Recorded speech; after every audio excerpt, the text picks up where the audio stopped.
Jadi kalau kita pengen ilmu baru yang belum tahu, ini caranya. Ya. Ada 2 caranya. Ada berapa? 2. Sudah? Yang pertama, di sini allama, dhamirnya kemana larinya? Ke Allah. Dhamir itu kata ganti, ya. Allama, dia mengajarkan. Dia di sini siapa? Allah. Allamal insana, Allah mengajarkan dengan sempurna kepada manusia sebagai bekal beraktivitas mereka malam ya'lam, segala jenis pengetahuan yang belum diketahuinya, diketahui oleh manusia. Karena yang mengajarkan Allah, berarti yang punya siapa? Allah. Maka rumus cepat yang pertama, dekati Allah. Ya. Dekati siapa? Allah. Orang-orang yang mendekat kepada Allah, semakin tinggi kedekatannya, semakin cepat diajarkan pengetahuan baru, bahkan yang belum terungkap di semua bidang, ya, di semua bidang, bukan hanya di bidang untuk pengetahuan saja, untuk menjadi pengajar, da'i atau alim minal ulama. Jadi rumus pertama, dekati siapa? Allah.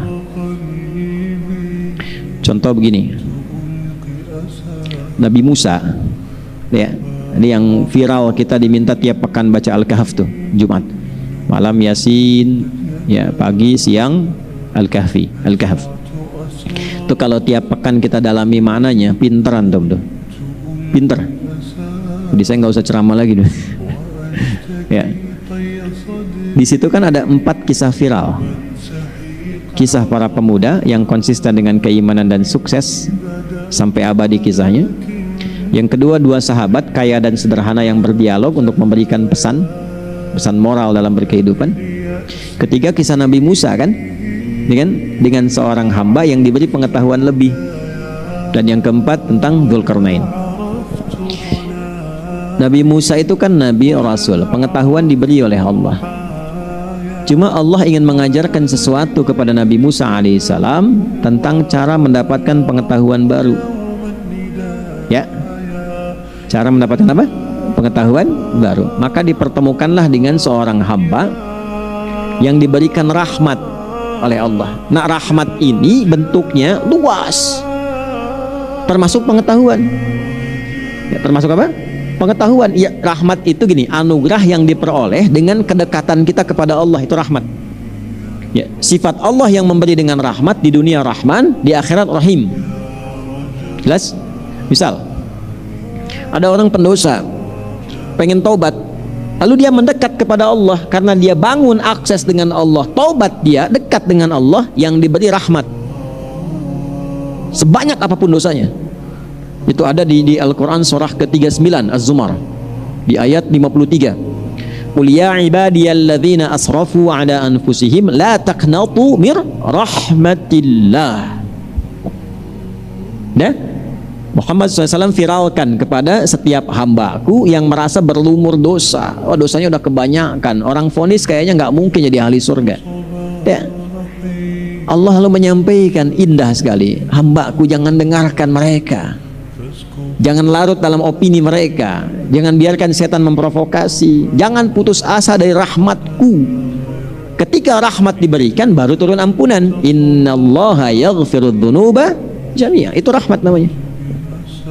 Diuji nih, diuji, belajar diuji, ya kan, sulit memahami, perusahaan diuji, berliku cara mencari, kedudukan diuji, belum naik jabatan, ya, walaupun sudah lengkap persyaratan, misal. Lalu dari ujian itu mendekati Allah, ya, mendekati Allah, bukan sekedar ikhtiar, dia dekati Allah dengan sifat tawakalnya. Al-Baqarah ayat 155 sampai dengan 157. 155 ujiannya, 156 pendekatan kepada Allahnya, 157 rahmat yang diberikan. Ya, wala nabluwannakum bisyai'im minal khaufi wal ju'i wa naqsin minal amwali wal anfusi wath thamarat wa basyiris sabirin. Siapa yang sabar saat menerima ujian itu? Ayat 156. Alladzina idza asabathum musibah qalu inna lillahi wa inna ilaihi rajiun. Dia dekati Allah. Turun 157-nya. Ulaika alaihim salawatum mir rabbihim wa rahmah. Ketika rahmat turun, baru solusi muncul. Wa ulaika humul muhtadun. Datang solusi. Itulah rahmat. Nah, ilmu sama. Di tadi yang Quran surat Al-Kahf itu buka ayat 65 itu. Ya, buka ayat 65 itu. Fawajada 'abdan min ibadina atainahu rahmatan min indina. Rahmat. Apa jenisnya? Wa 'allamnahu min ladunna ilma. Ladunna, ilmu kami, kata Allah itu. Pakena menunjukkan ketinggian. Ada ayat 65 paling kanan pertengahan tuh, halaman 301 kalau nggak salah. Ya, ada, ya kan? Makanya disebutnya laduni. Ya, laduni itu bukan ilmu punya Pak Duni, bukan. Bukan. Ya, laduni itu kembali ke yang punya. La min ladunna, dun itu ke atasnya langsung. Dengan keagunganku, kata Allah, aku tambahkan. Jadi ada ilmu khusus yang memang Allah tambahkan kepada siapa yang dikehendaki. Sifat mendapatinya lewat rahmatnya. Pencarian mendapatkan rahmat itu lewat kedekatan taqarrub ilallah. Nah, cara bertakarub kepada Allah itu simpel caranya dengan meningkatkan takwa. Meningkatkan apa? Takwa. Itu yang dimaksud Al-Baqarah di akhir ayat 282. Ngajinya begitu biar kita nyambung. Lihat Quran surah 2 akhir ayatnya 282. Paling kiri sebelah bawah. Wattaqullah wa yu'allimukumullah. Tuh, jelas kalimatnya. Wattaqullah, dan tingkatkan takwamu kepada Allah. Wa yu'allimukumullah, maka Allah berkenan mengajarkan padamu tambahan pengetahuan. Diajarin, Mbak, teman-teman dari perusahaan ya, sedang berusaha berinovasi menemukan yang baru. Macet, bangun sholat tahajud. Takwa, cari amalan takwa. Ya, sholat itu amalan khas pertama. Ulama itu kalau ada persoalan sholat. Ya, bahkan mau nikah zik, kalau belum ini tuh ragu-ragu sholat. Ya, istikharah. Kalau sudah yakin jangan istikharah lagi, nanti bingung lagi. Ya, kalau sudah yakin istikharah namanya itu. Ya, udah ketemu. Nah, itu sholat. Nanti begitu sholat ketemu tuh ide. Ya, saya punya beberapa siswa itu di penyidik, ya, polisian, di TNI sedang bertugas itu. Yang dilakukan ketika takwa ditingkatkan, puasa tambah, baca Quran tambah, Allahu Akbar. TNI tiba-tiba dibimbing oleh Allah. Ya, yang harusnya belok kiri ke kanan, tiba-tiba nemukan, sampai senjata ditemukan, amunisi ketemu. Penyidik yang mencari-cari susah gitu kan, sholat dapat gambaran dikasih, itu yang baru. Hakim mau mutuskan, saksinya kayaknya banyak, ya, tapi kayaknya tidak meyakinkan gitu kan. Bagaimana cara menemukannya? Mendekati Allah. Ya, hakim kan wakil Tuhan di bumi, wakil Tuhan nggak kenal Tuhan kan aneh. Maaf Pak Hakim, ini masa wakil Tuhan nggak kenal Tuhan, ya kan? Nah, seharusnya wakil Tuhan itu lebih meningkat kadar kedekatannya. Itulah formulasinya takwa. Nah, itu yang menjaga sifat keadilan, ya kan? Ya, adil dan adab itu satu rangkaian. Jika ingin melekat pada kemanusiaan, maka harus ada kebertuhanan. Itulah sebabnya Pancasila kebertuhanan dilekatkan di awal sila, ketuhanan yang Maha Esa, baru kemanusiaan yang adil dan beradab. Kapan adil itu muncul? Ketika dekat dengan Tuhan. Karena tipikal manusia sulit berbuat adil, sulit. Ya, antum kepala sekolah, terima murid baru, ya kan? Datang orang yang tidak punya hubungan dengan antum, nilainya 100. Tiba-tiba anak keponakan datang, nilainya 99, yang masuk diterima yang mana? Tuh. Itu tuh. Ya, jadi ada soft corruption dalam diri manusia, kecenderungan untuk tidak adil. Makanya tidak mudah. Ya. Apa yang Allah sampaikan di An-Nisa itu? Wala tastati'u an ta'dilu bainan nisa'i walau harastum. Mau adil susah, tidak mudah. Nah, cara mendapatkan objektivitas itu dekati pemilik keadilan, Allah. Semakin dekat dengan Allah, ada sifat keadilan, ada adab dalam menyampaikan. Ya. Mang aduh eta kapirai tiasa lebet itu nilainya 88 insyaallah lebet ya. Alhamdulillah tahun payun. Ya, sementawis cadangan ya, itu kurang lebih terjemahan bahasa Jepang ya gitu. Nah, jadi kalau kita sudah punya kedekatan tertentu, nah itu sifatnya akan diberikan penemuan baru.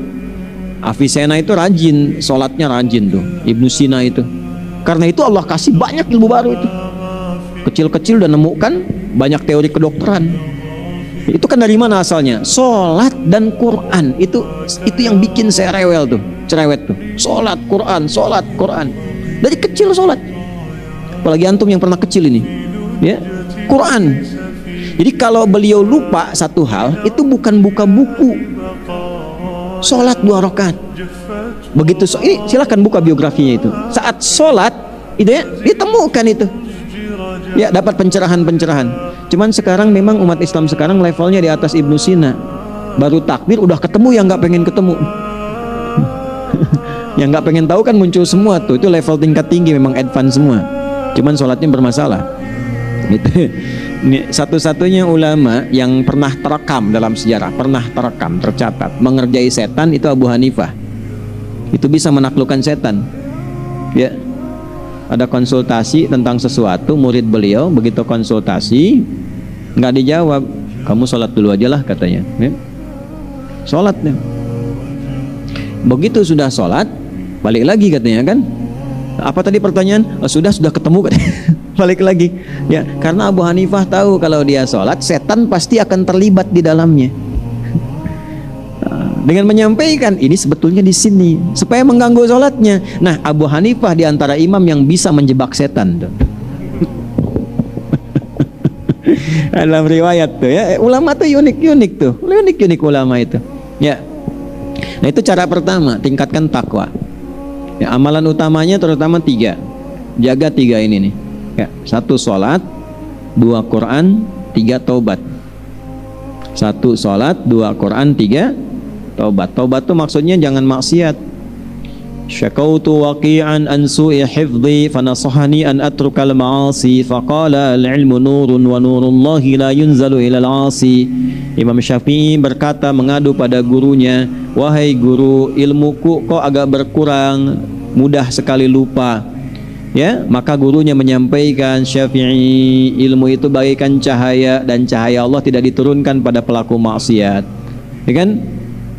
Al ilmu nurun. Kalau sekarang al ilmu menurun, ya. Nah, karena pakai maksiat, M-nya maksiat, melakukan maksiat jadi menurun. Harusnya al ilmu nurun. Jadi cahaya. Ya, cahaya Allah tidak diturunkan pada pelaku apa? Maksiat. Jadi sholat, baca Quran. Kalau pengen ditambah dengan bersedekah, ya bersedekah, niatkan dengan sedekah itu menambah pengetahuan. Seperti Imam Abu Hanifah, ya punya materi sedikit, muridnya ditanggung. Ya, jadi punya 2 murid hebat, Abu Yusuf dan Muhammad. Nah, ini salah satu muridnya ini itu ditugaskan ibunya, ayahnya meninggal, ibunya bertugaskan untuk menjajakan kue bikinan ibunya. Bikin kue, suruh dagangin. Nah, satu kali setiap lewat majelisnya Abu Hanifah, ini anak ini setiap mendengar cepat sekali pemahamannya. Kadang-kadang mampir dikit ditanya bisa langsung jawab. Abu Hanifah terkesan. Kata Abu Hanifah, coba sini dulu belajar. Saat belajar di hari itu pulang dagangan kurang laku. Ibunya nanya, kamu dari mana kok nggak jualan seperti biasanya? Hasilnya beda. Diceritakan seperti itu, maka ibunya kurang berkesan, dibawalah anaknya kepada Abu Hanifah, ditanyakan apa yang Anda lakukan. Di sini saya mengajar. Apa manfaat mengajar itu untuk kebutuhan materi keluarga kami? Maksudnya kalau dia ikut belajar, kami nggak makan, Pak. Gitu simpelnya.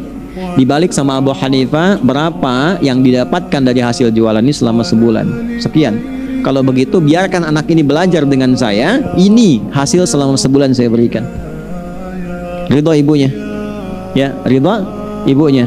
Tanya dulu tapi, ya. Jadi kalau dia sekarang belajar dapat apa ke depan? Nah, ini masih ada yang begitu tuh. Udah dapat bagiannya masih nanya, kan? Nah, tipikal begitu. Ya, maaf ya para perempuan. Ikut. Tapi memang dihiasi perempuan itu dengan kesenangan materi. Ya, nanti kalau kita ngaji di surat Saba itu saat masuk materi Bilqis dan Sulaiman di An-Naml ya, saat masuk itu ya itu menarik tuh. Ya, Bilqis itu kan tadinya menjaga kehormatan, wibawa, ya kirim hadiah dulu. Begitu kemudian dikirim balik, dibalikin dan dijadikan besar istananya, ya kan? Tadinya kan masih ratu. Tapi begitu lihat istananya Sulaiman megah, terkesima dengan pesonanya, langsung saya dan Sulaiman mendekat kepada Allah katanya tuh, ya. Ya, pengen Sulaiman dan istananya. Ini kalau dapat Sulaiman dapat istananya kan? Ya, coba lihat ngaji Qur'annya tuh, itu kalau kita baca senyumnya tuh senyum indah itu. Senyumnya indah. Ya Allah, saya dan Sulaiman menunduk kepadamu gitu kan. Itu baru dikasih istana tuh. Jik, baca jik tuh. Wa atun nisaa shadaqatihinna. Nih lah, berikan yang terbaik, maka dia memberikan hatimu untuknya sepenuhnya.